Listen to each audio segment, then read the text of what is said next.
બધાની જય માતાજી અને નવો વિડીયો મૂકી દઈએ. આજ તારીખ છે 16 એપ્રિલ, કાલે 15 તારીખ હતી. નવી વેકેન્સીમાં જે છે જૂની એની જ છે, નવી કાયમ ન આવ્યા રાખી દીધું કરવાથી. પણ અટાણે જો આપણે ટૂંકમાં સીએનસી ઓપરેટર, પછી ફર્નિચરના કારીગર જેને ખોખા બનાવતા આવડતા હોય, લાકડાના ફર્નિચરના કારીગર છે, ખોખા બનાવવાના છે. પછી એક ઓલું મશીન છે કોર્ગોટેટ મશીન, એના કારીગરો છે એ બધાય. અને ઇંગ્લિશ આવડતું હોય એટલે હાલે થોડું થોડું ઇંગ્લિશ જોઈએ. ટૂંકમાં મશીનોના કારીગરોને તો ઇંગ્લિશ સારું જોઈએ બરાબર. પાસપોર્ટ, પીસીસી અને રિઝ્યુમ એ ત્રણની પીડીએફ બનાવે અને તમે ઓફિસે પણ દે શકો, મણી પણ મોકલે શકો.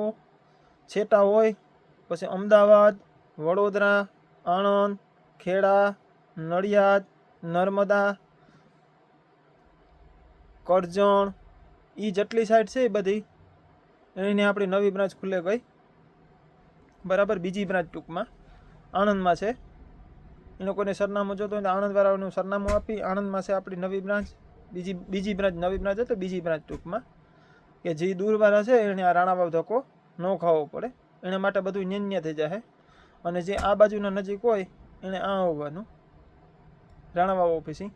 રાણાવાવ ઓફિસનું સરનામું પાછું કહેતા મંગલમ હોસ્પિટલની બાજુમાં નીચે કલરવાળા ભાઈ છે એની ઉપર આપણી ઓફિસ છે. ઓફિસનું નામ છે Indo global man power agency બરાબર. પછી ઘણા બધા માણસો આવે એ કહે કે ભાઈ અમે આની ફાઇલ મોકલ છે. એવું છે ને, અમે બધા ઘરના સભ્યો છે. દેવસીભાઈ, લીલોભાઈ, રાજુભાઈ, મનોજભાઈ, હું પોતે બરાબર. અમે બધા એક જ ઘરના છે. અહીંયા હું અને દેવસીભાઈ ઇઝરાયલ છે, બીજા બધા ત્યાં ઇન્ડિયામાં છે. લીલોભાઈ અમારો છે, ગીતાબેને અમારા છે. અમે ઘરના સભ્યો છે, એકાબીજા કોઈ માણસો નથી બરાબર. અને એનો જે મેન માસ્ટર માઇન્ડ છે એ દેવસીભાઈ અમર છે. એ અમને બધાને સલાહ સૂચન કરતો જાય એમ અમે બધા કામ કરીએ બરાબર. પછી આ વિજાયુનું લેવાનું દેવાનું અડલું ફરલું આન તેન વહીવટું એ બધું દેવસીભાઈ પોતે કરે. અમે બધા એના ઘરના સભ્યો છે. એટલે આમાં કોઈ એજન્ટ નથી અમે, કે નથી કોઈ લલુપંજુય નથી ટૂંકમાં બરાબર. એટલે લીલાભાઈને કહે કે ભાઈ લીલાભાઈને દીધી ફાઇલ એ જ તમે, એટલે અમે એ જ બધા એક જ છે. લીલાભાઈ સોશિયલ મીડિયામાં વધારે એક્ટિવ છે. પછી બીજા નંબરમાં લીલાભાઈને ઘણા બધા મને એમ કે લીલાભાઈને ફોનમાં જવાબ નથી આવતો. ભાઈ લીલાભાઈને કાયમના તમારો મગજ હેંગ થઈ જાય ને એટલા તેને ફોન આવે. પછી તમે કહો કે મેં તમને 5 દી પહેલાં ફોન કર્યો તો ભૂલી જાય. હું પોતે ભૂલી જાઉં, મારો હજી થોડું ઘણું આવે ને ફોન, કામના 50-60 ફોન આવે ને તોય હું ભૂલી જાઉં બરાબર. પછી તમે મેસેજ નાખો તો એટલો રિપ્લાય આપવાનો ની પાસે જવાબનો એટલો બધો ની પાસે ટાઈમ નથી. એનો નાનો મગજ 50% ખવાઈ ગયો. એટલે બને ત્યાં સુધી ફોનનો ઓછો માર રાખો.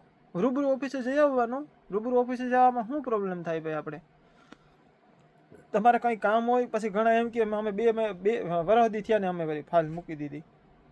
ભાઈ ફાઇલ મૂકી મારા બાપ, પણ તમે અહીંયા ઇન્ડિયામાં અમારે એવી ઘણી બધી ફાઇલો છે કે એ લોકો પૂગી ગયા બીજી જગ્યાએ, બીજા દેશમાં વયા ગયા, યા તો કેન્સલ કરી નાખ્યા બરાબર. તો હવે બધાને તમે જ્યાં સુધી અમને કહો નહીં ત્યાં સુધી તમે તમારી ફાઇલ ન મૂકી શકીએ.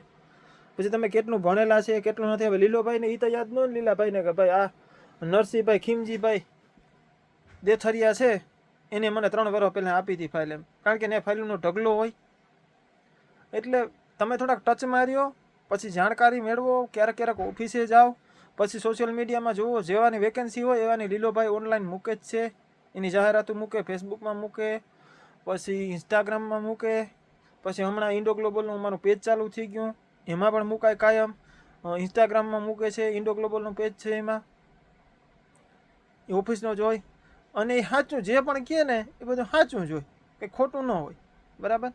એટલે બધાએ થોડું અને નથી થતું ને આમ છે ને તેમ છે ને ભાઈ બધાયનું કરવાનું જ છે બાપા. તમને ન થતું એવું લાગે તો મને ફોન કરવાની છૂટ. અને મને છે ને બને ત્યાં સુધી મેસેજ તમે નાખો ને હાઈનો, એટલે મારે શું સમજવાનું ભાઈ? તમે તમારા મનથી હું તમને હાઈનો મેસેજ નાખી દઉં, તમે શું સમજો? તમે નથી દેતા ડોક્યુમેન્ટ, નથી કરતા ફોન, એટલે મને તમે સીધે સીધો ફોન કરો. હું એવો ભાઈ કોઈ અહીંયા નેતન્યાહુ ને મારે બેયને કંઈ કામ હાલતું ને એવું કાંઈ છે નહીં, બરાબર? કે ભાઈ અમે બે ટચમાં છે ને એ મને પૂછીને કામ કરે, હું એને પૂછીને કામ કરું. એની ટાઈમ એનીવાર ગમે ત્યારે તમે ફોન કરી શકો. ગમે ત્યારે તમારી ઈચ્છા થાય ત્યારે તમારે મને ફોન કરવાનો, બરાબર? અને એવું કાંઈ છે નહીં કે ભાઈ તમે મને ફોન ન કરો. તમે હાઈનો મેસેજ નાખો અને મારે મિનિંગ શું સમજવાનો? પછી હું ગોટાળે ચડી જાઉં, મારી જિંદગી ગોટાળે ચડી જાય, હું ગોટાળે ચડી જાઉં. એને કરતાં ફોન કરો ગમે ત્યારે, તમને મજા આવે. જો આપણો ફોન ભગવાનની દયાથી જઈએ મારે હોવાનું હોય ને તો હું સાયલેન્ટ કરીને જોઉં છું, બરાબર? મારે જ્યારે નીંદરની જરૂર હોય ત્યારે હું ફોન સાયલેન્ટ કરતા હોઉં, કારણ કે ફોનય મારો છે, સ્વિચય મારી છે. અને સાદો ફોન કોઈનો નહીં લાગે. મારા નંબર સેવ કરો તમે, પછી વોટ્સએપમાંથી ઓડિયો કોલ કરો, વિડીયો કોલ ભલાએથી ન કરો, કારણ કે હું પછી આમાં સમજી જવાનું રમણ ભમણ છે મારી જિંદગી.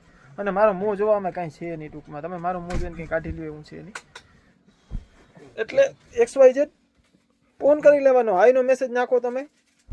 તમારે ગમે જાણવું હોય, એવું કંઈ નથી કહેતો કે તમે મને ફાઇલ આપો તો જ ફોન કરો, નો પ્રોબ્લેમ. તમે બીજાને ત્યાં ફાઇલ મૂકી હોય મારી પાસે જાણો, હું ક્યાં ના પાડું. આઈ એમ હાવ નવરી બજાર, હાવ ફ્રી, બરાબર?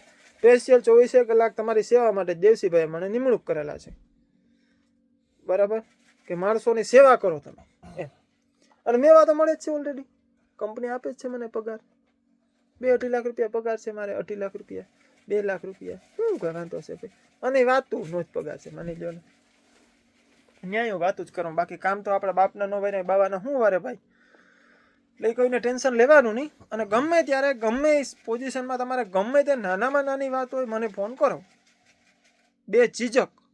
અમારા કોઈ સ્ટાફની ભૂલ હોય, અમારી કાંઈ ભૂલ હોય, તમે અમને કહી પણ શકો કે ભાઈ આ તમારી ભૂલ છે, એમાંય બે ઝીઝક, નો પ્રોબ્લેમ. કોઈ તમને કંઈ કહે નહીં. મારો ઉત્તર તમને ક્યારેય પણ ખરાબ મળે કે મારો જવાબ તમને તમારા જે જોતો હોય ન મળી જાય તો આઈ એમ રિયલી વેરી સોરી. બને જ નહીં, કારણ કે હું જવાબ દેવાનો માણસ છે. તમારે ગમે ત્યારે મને ફોન કરી શકો, ગમે તે કામ હોય, બરાબર? બધાને જય માતાજી, જય ભગવાન. હાઈના મેસેજ ન નાખો, ડાયરેક્ટ મને ફોન કરો. ફોન જ વોટ્સએપમાં સેવ કરી નંબર ને ફોન કરો. નંબર 97 145 12 5 77. ઇન્ડિયાનો નંબર છે. હું હાલ ઇઝરાયલ છું, બરાબર? સાદો ફોન લાગશે નહીં. સાદો ફોન મેં રાખેલો છે બેલેન્સ, પણ હું ક્યારેક સિમ ઓન કરું, મારે ત્યાં ઇન્ડિયામાં કંઈ કામ હોય સાદા ફોનનું, વોટ્સઅપમાંથી કોલ ન લાગતો હોય એટલે હું સાદો ફોન કરવા માટે મારે રિચાર્જ કરવું પડે છે. હું કરું છું, પણ તમે રિટર્ન કરો એટલે મારે 25 રૂપિયા 1 મિનિટે કપાવી. તમારા હવે 5 મિનિટ વાત કરું તો મારું સાફ થઈ જાય. બધાને જય ભગવાન, જય માતાજી. અને બધા વહેલા વહેલા આવો બધા. અને ગમે એ કામ તમને આવડતું હોય, XYZ ગમે એ કામ આવડતું હોય, પછી કંઈ પણ ન આવડતું હોય તોય પણ આપણે ચાલશે, પણ વેઇટ કરવો પડશે. એના માટે થોડીક રાહ જોવી પડે. 45 દીમાં, 40 દીમાં, 30 દીમાં એમ ન થાય. એમાં તમારી પાસે સ્કિલ વર્કર હોય, તમે ગમે તે સ્કિલ જાણતા હોય, એનું મને રિઝ્યુમ બનાવીને નાખી દો કે ભાઈ મને હું આ કામ કરું છું, મને આ કામ આવડે છે. એનું રિઝ્યુમ, પાસપોર્ટ ને PCC 3 વસ્તુ નાખી દો એટલે આઈ એમ રેડી, કમ્પ્લીટ થઈ જાય, બરાબર? જય માતાજી, જય ભગવાન.